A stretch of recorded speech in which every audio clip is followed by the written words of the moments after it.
What's up guys? Welcome back sa Shot 3 ng Unwind series. Since alam nyo na ang tungkol sa wine, let's talk about fermentation naman para mabuo na ang mga knowledge nyo tungkol sa paggawa ng wine. Ayon sa Merriam-Webster's Dictionary, ang fermentation is the enzyme-catalyzed anaerobic breakdown of an energy-rich compound by the action of microorganisms such as yeast and bacteria that occurs naturally and is commonly used in the production of various products. So in short, ang fermentation ay ang pagbe-breakdown ng mga carbohydrates gamit ang yeast para makapag-produce tayo ng mga produkto tulad ng wine.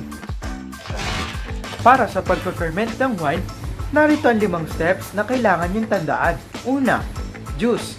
Kunin mo ang katas ng prutas na napili mo.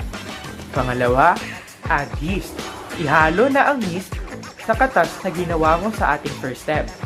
Pangatlo, cover. Takpan at siguraduhing airtight ito. Iwan mo ito sa isang lugar ng mga halos 2 linggo. 4, separate. Pagkatapos ay may makikita kang mga amag, kaya kailangan mong ihiwalay ito gamit ang siphon. At ang pang-5 step at ang panghuli, repeat.